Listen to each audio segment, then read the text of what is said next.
Bonjour et bienvenue à tous dans ce nouveau webinaire IDI Fibre Optique. Je suis Bruno Volpe, ingénieur commercial, et je vais vous présenter le nouveau spectromètre Ocean MZ5 et ses applications. Bonjour, je m'appelle Patrick Adroas, ingénieur technico-commercial d'IDIL. J'ai réalisé la vidéo de démonstration du spectromètre et je suis également en charge de collecter vos questions durant le webinaire. Donc, pour les poser, il vous faudra aller dans l'onglet Q&R au bas de votre écran Zoom.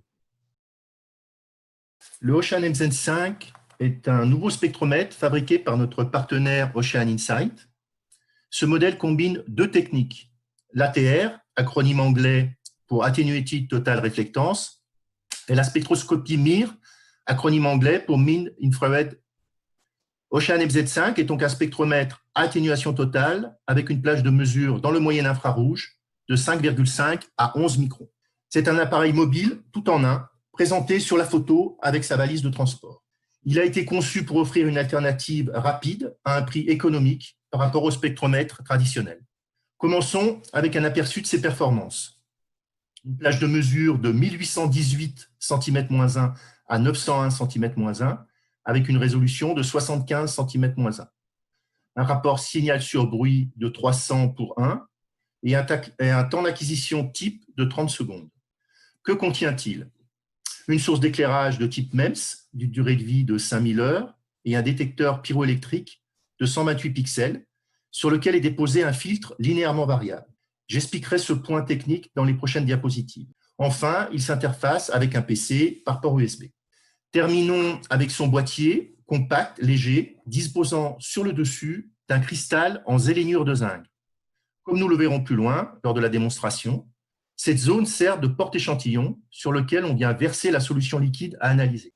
Intéressons-nous maintenant à son détecteur de la marque Pyreos. Expliquons son fonctionnement. Les détecteurs pyroélectriques sont des détecteurs thermiques, c'est-à-dire qu'ils créent un signal électrique dû au changement de température dans la puce. De tels changements de température sont créés par l'absorption de la lumière. Cela provoque localement une variation proportionnelle de la tension tout le long du détecteur. Expliquons maintenant le fonctionnement du spectromètre en 6 étapes. Première étape, un échantillon liquide est placé directement sur le cristal.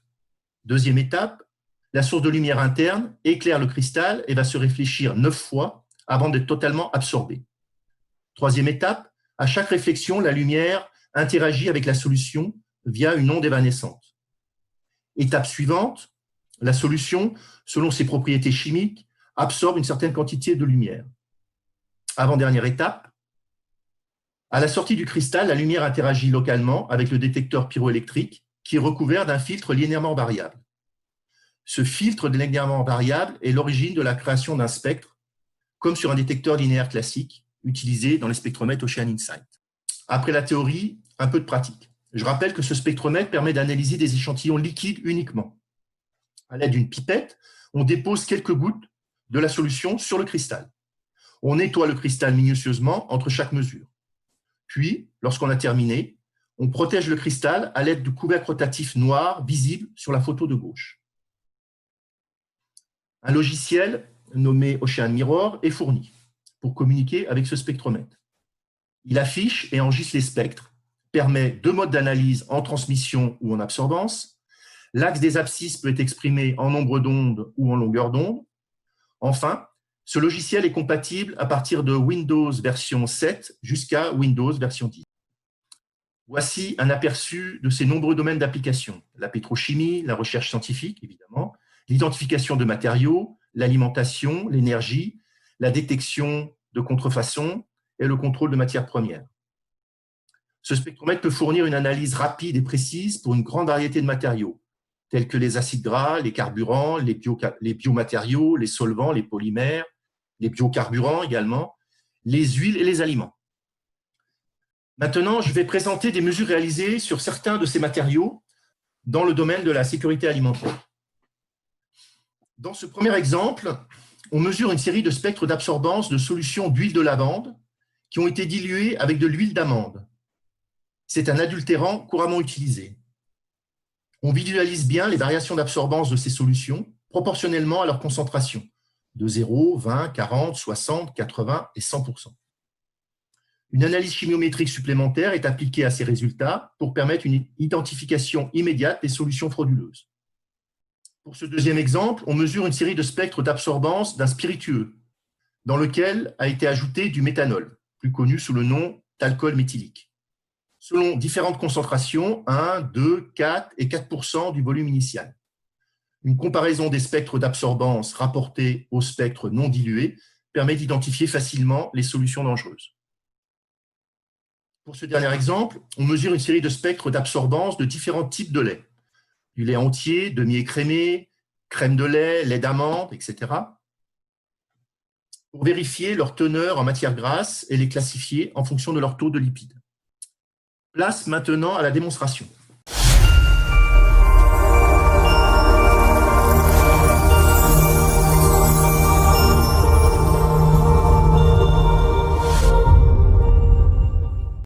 Avant d'utiliser le MZ5, pensez à installer le logiciel Ocean Mirror.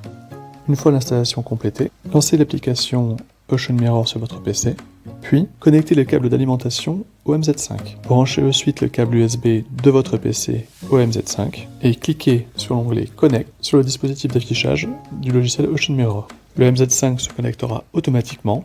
Vous saurez donc que votre spectromètre est bien connecté quand les paramètres préconfigurés se chargeront sur la gauche de la fenêtre. Vous pourrez par la suite accorder ces paramètres à vos besoins. Notez d'ailleurs que pour prendre en compte toutes les modifications des paramètres, il faut cliquer sur Set. Faites pivoter le couvercle hors du cristal et vérifiez que la surface du cristal est vierge de tout défaut. Si une anomalie est détectée, veuillez contacter Edil Fibre Optique avant d'utiliser le MZ5. Après inspection, nettoyez l'écran de toute pollution. Commencez par souffler à la surface un air sec et chaud, par exemple de l'azote. Puis, nettoyez à l'aide d'isopropanol ou de méthanol. Enfin, assurez-vous d'utiliser un tissu bien adapté pour ne pas rayer la surface du cristal. Pour effectuer une mesure, on commence par effectuer un spectre de référence, le background. Une fois les paramètres de mesure sélectionnés, on clique sur Take One Measurement, puis on valide en cliquant sur Start. Le logiciel s'anime avec le spectre de fond, non traité, qui s'affiche en direct. Quand la mesure est terminée, le logiciel commute vers l'onglet Average afin de vous montrer la moyenne de la mesure de référence. Enregistrez ce spectre comme référence en cliquant sur l'onglet Background. Une fois enregistré, la case BG pour Background passera du gris au noir, indiquant le bon déroulement de la procédure. Le message Background Set vous confirmera également que le fond a bien été enregistré. Il faut basculer sur les fenêtres absorbance et transmittance pour observer le signal mesuré. Vous êtes ainsi prêt à acquérir un spectre pour votre échantillon. Prélevez suffisamment de votre échantillon afin de couvrir tout le cristal, sans non plus trop déborder.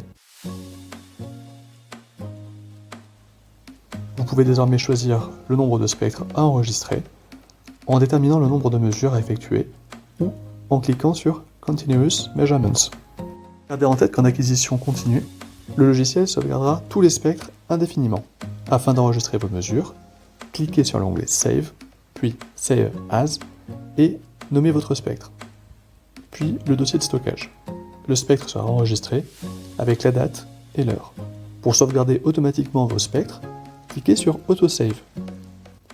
Chaque spectre sera enregistré avec le nom précédemment choisi et l'implémentation de la date et de l'heure. Une fois tous les paramètres d'acquisition et d'enregistrement rentrés, cliquez sur Start pour voir s'afficher en direct les données brutes d'acquisition. Cela terminé, la fenêtre Average va s'afficher. Comme votre référence a été enregistrée, vous verrez des spectres d'absorbance et de transmittance corrigés. Afin de personnaliser l'interface, utilisez la roulette de votre souris pour agrandir et rétrécir la vue du spectre.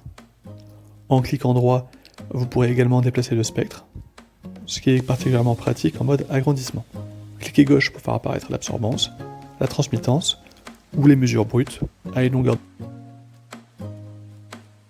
Les autres options sont l'affichage d'une grille graphique ou passer des longueurs d'onde au nombre d'ondes au niveau des abscisses. Une fois vos mesures terminées, ou lors d'un changement d'échantillon, nettoyez à l'aide d'isopropanol ou de méthanol la surface de mesure. Assurez-vous également d'utiliser un tissu adapté pour ne pas rayer la surface du cristal. Répétez l'opération autant de fois que nécessaire afin qu'il n'y ait plus de traces. Remettez ensuite bien le couvercle sur le MZ5 pour le prévenir de tout dégât. Vous pouvez désormais ranger votre spectromètre. Nous terminons avec un résumé des points forts de cet appareil et son tarif. Tout en un, pas besoin de fibre optique ou d'accessoires complémentaires. Compact, 50 fois plus petit que les spectromètres traditionnels. Fiable, pas de partie mobile, donc mesure plus fiable de 10% par rapport aux gros instruments FTIR. Test rapide, pas besoin de préparer les échantillons. Simple, la solution est versée directement sur la zone d'analyse. Logiciel avec affichage des spectres en nombre d'ondes ou longueur d'onde et leur enregistrement horodaté dans un fichier. Économique, avec un prix de vente de 7 380 €. J'ai terminé ma présentation. On va pouvoir passer à vos questions. Alors Bruno, nous avons quelques questions pour l'instant sur le logiciel. Le logiciel Ocean Mirror est-il compatible avec d'autres systèmes que Windows, par exemple Mac ou Linux? Le logiciel est compatible uniquement Windows. D'accord. Alors, toujours sur le logiciel Ocean Mirror, les fichiers enregistrés sont-ils compatibles avec OceanView ou non? Alors oui, OceanView est de l'autre logiciel. oui. Oui, tous les fichiers enregistrés peuvent être ouverts avec le logiciel OceanView utilisé avec les spectromètres Ocean Insight. D'accord. Donc là, après, on a une autre question, c'est à propos de la source à l'intérieur du spectromètre. Peut-on la changer soi-même lorsqu'elle arrive en fin de vie? Alors, on n'a pas accès à l'intérieur du boîtier, donc ce n'est pas prévu pour que l'opérateur change l'ampoule. Ça doit être retourné, elle doit être changée par le fabricant, donc doit être retournée au fabricant. Donc, il faut nous renvoyer l'appareil pour le faire retourner au fabricant. D'accord. Donc, on a une autre question ce type d'appareil va-t-il être développé pour des matrices solides ou souples? Je n'ai pas la réponse. Enfin, je pose la question. Il faut qu'il y ait donc un parfait contact entre le cristal et la solution. Et pour des échantillons solides ou des poudres, je ne sais pas si ça peut fonctionner. Je ne pense pas. Mais bon, je pose la question aux fabricants s'ils ont d'autres développements pour d'autres types de possibilités de travailler sur d'autres types d'échantillons. Pour l'instant, c'est vraiment des échantillons liquides uniquement. D'accord. Alors, on a également une autre question concernant un éventuel matériel de démonstration. Est-ce que ce matériel est disponible pour des prêts? Oui, alors on a du matériel de démonstration. Comme la plupart des spectromètres Ocean Insight, on a des matériels qu'on peut prêter pour réaliser des tests avant achat, évidemment. On peut également réaliser les mesures sur échantillons du client qui peut nous fournir ces échantillons, on peut les mesurer pour eux. D'accord. Très bien, merci Bruno. On a encore d'autres questions concernant la présence de particules solides à l'intérieur du liquide. Est-ce que cela peut poser problème pour la mesure?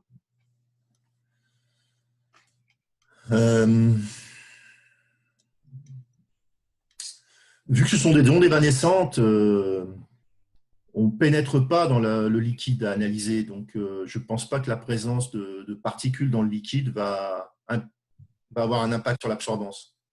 Donc, je pense qu'on pourrait faire un essai et on pourrait prêter un matériel pour tester ce point. Alors, encore d'autres questions. Peut-on déposer tout type de liquide? Exemple, solvant organique, pardon. Alors, bonne question. Ça fonctionne sur la plupart des liquides. Évidemment, il y a quelques liquides dont je n'ai pas vérifié dans le mode d'emploi. Mais il doit y avoir quelques liquides interdits, soit pour leur acidité ou leur agression chimique du cristal. Donc, il y a certains liquides interdits, mais je n'ai pas la liste. Donc, je la communiquerai. Elle est dans le mode d'emploi. C'est précisé, mais je ne l'ai pas sous les yeux. D'accord. Bon. Après, on a une autre question concernant la transparence de la solution. Doit-elle être bien transparente pour la mesure? Comme je disais, en fait, comme c'est des ondes évanescentes, ça fonctionnera sur la surface du liquide. Donc, ça fonctionne dans la pétrochimie pour des carburants, des huiles. Donc, non, ça fonctionne sur des solutions opaques. Ouais. Pas de restriction. Solution claire ou opaque, il n'y a pas de restriction. Il n'y a plus d'autres questions? Il semble que sur la dernière question, donc, on va vous partager maintenant un sondage.